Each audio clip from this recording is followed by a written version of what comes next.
Hello, right, this is a little bit of a long PowerPoint going through the lever systems, the planes moving axis of rotation.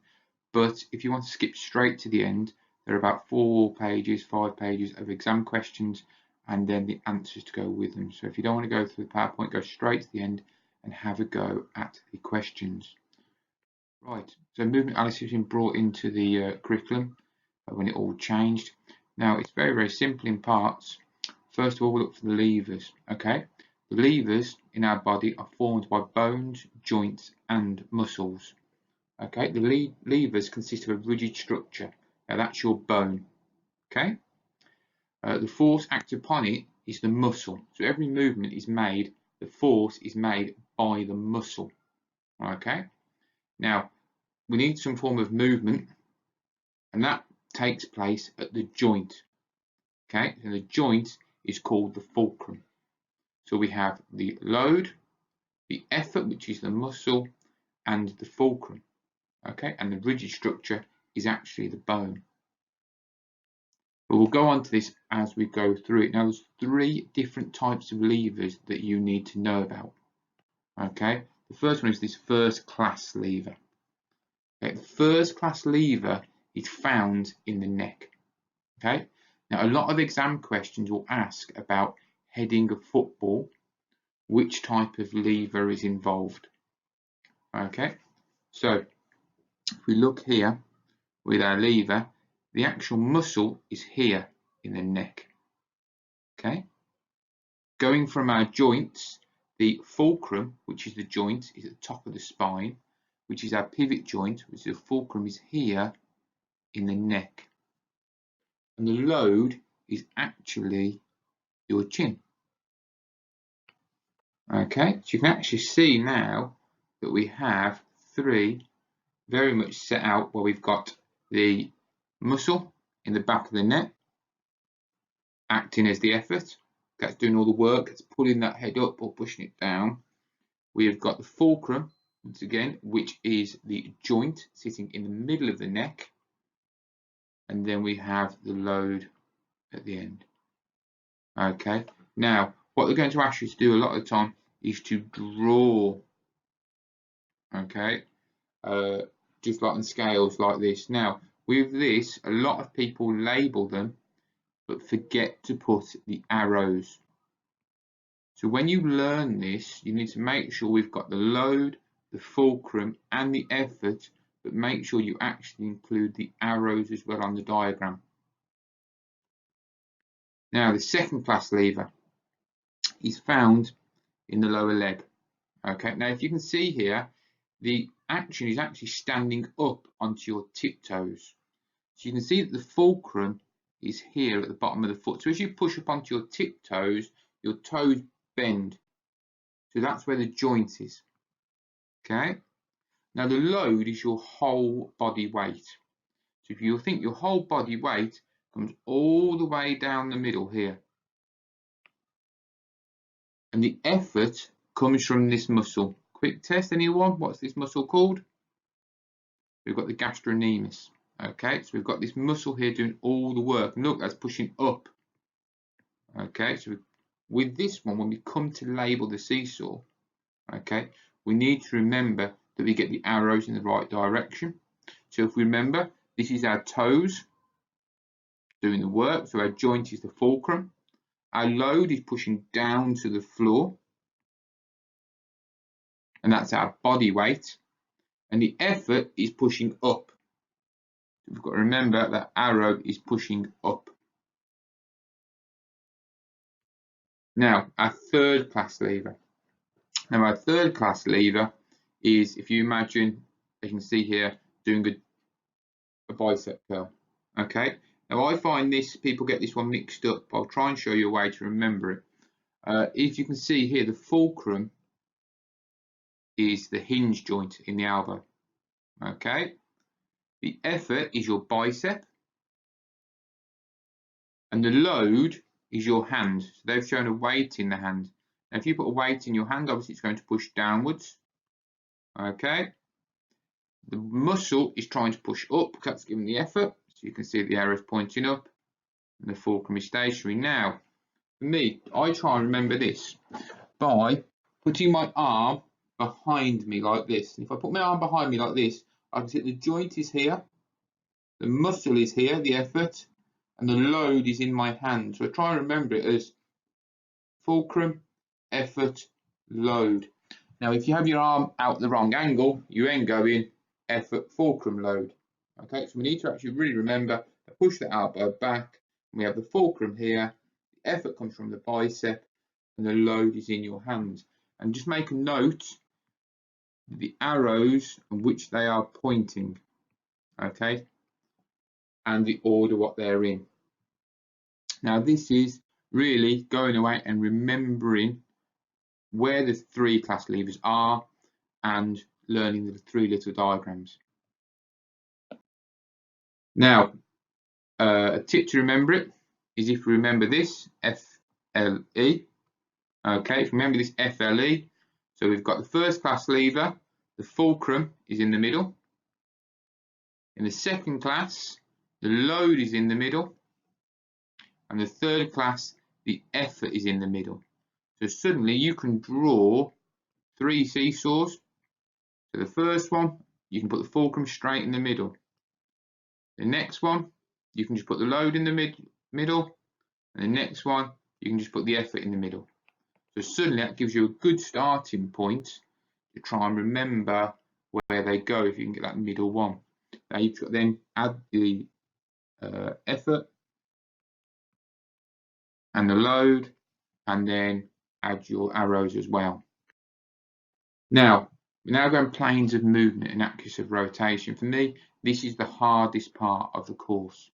Okay, so all body movement occurs in different planes and around different axes. A plane is an imaginary flat line running through your body. An axis is an imaginary line at a right angle to the plane about which the body rotates and spins. Okay, that hasn't very clear, but we'll go on and we'll explain it further as we go through. Now, you can see that our different planes are here, here, and here. Now you can see that the frontal plane cuts him through the ears.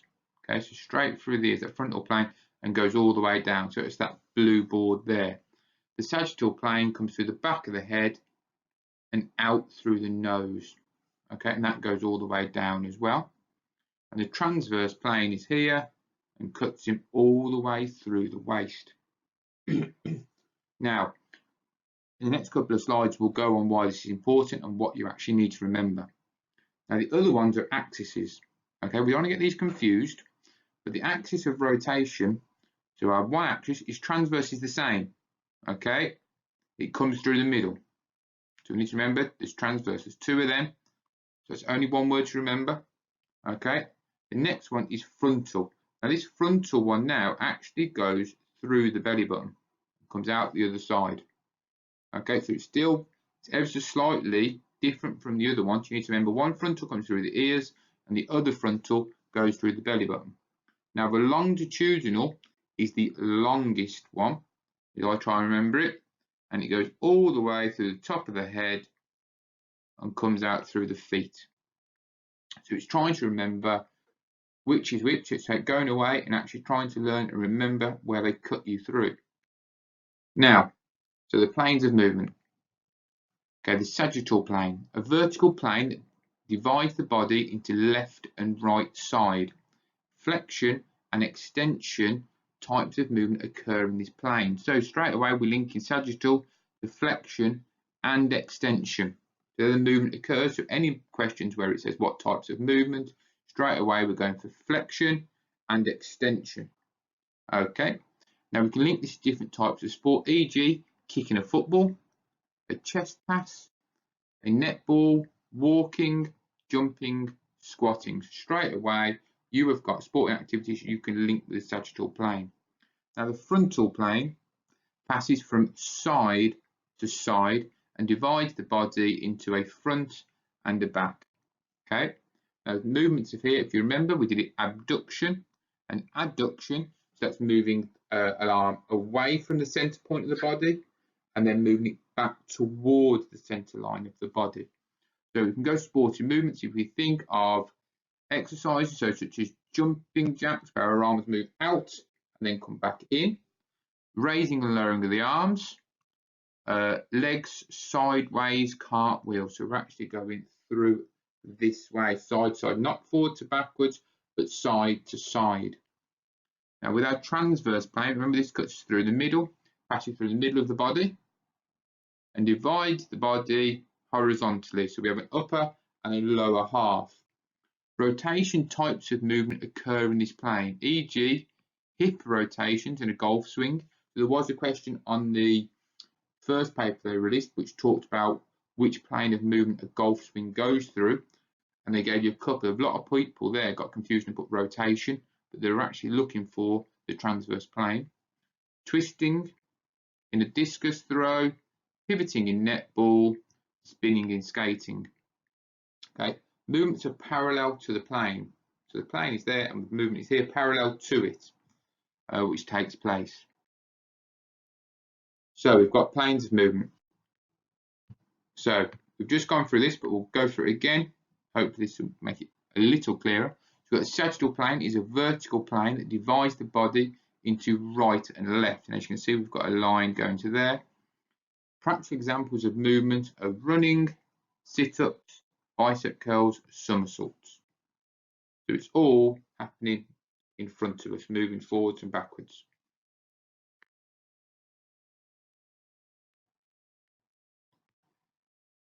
Next one is frontal plane. Now the frontal plane is also a vertical plane, but this is divided into a bunch of front and back.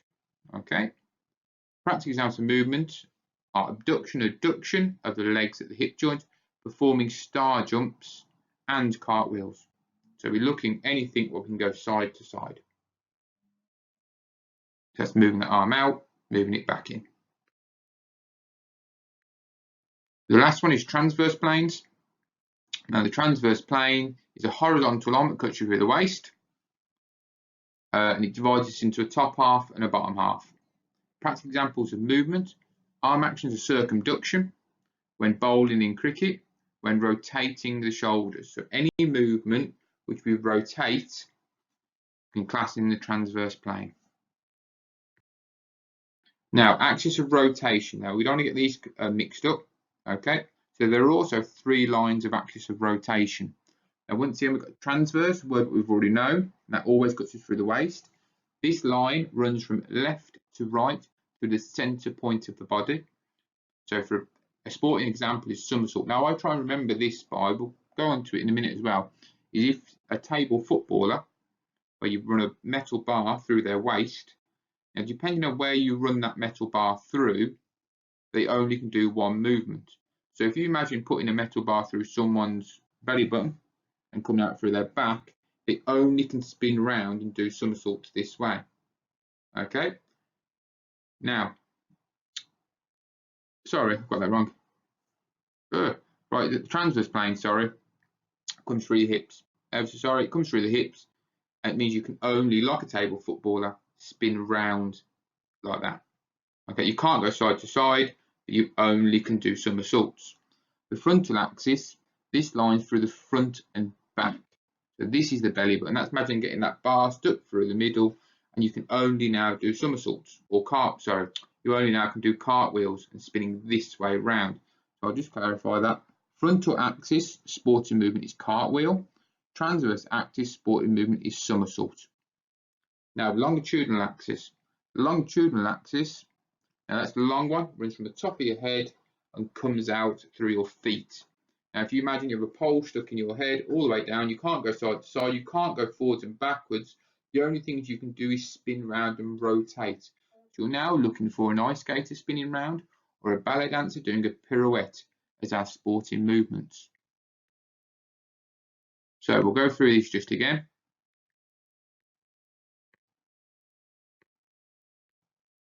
So our sporting movements, axis of rotation, transverse, and that's the coming through the hips, and they can only do somersaults or backflips or gambols, okay, or forward rolls.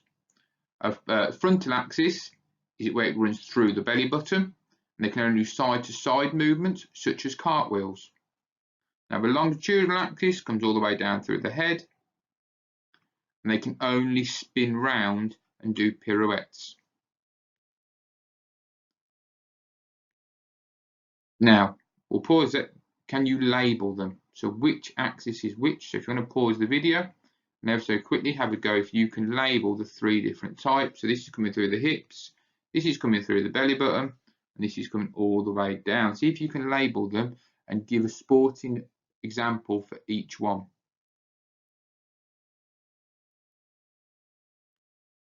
Right, we've now got a couple of questions, so you can pause it through and actually go through and look at the questions now and just pause after each slide.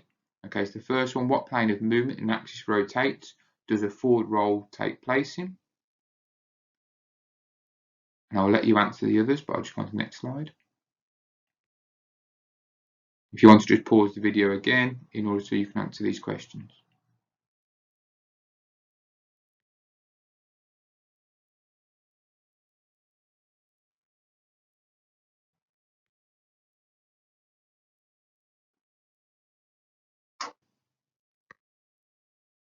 And now you've got the answer sections, so you can work through to actually see, and these are actually examples. Now, on this as well, just have a look at the guidance as well. So if you look on the first one, if you'd have just wrote abs instead of abdominals, it would not accept it. You do not get a mark.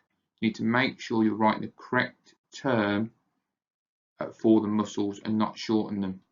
Okay. Now for this as well, when it's asking for a sporting movement such as cartwheels or jumping jacks for 7B, it says do not accept someone just putting tennis serve or playing cricket or playing football. If you're too generic and just say put a general sport, you won't get a mark. You've got to make it specific and actually give the example, such as a cartwheel, such as a jumping jack.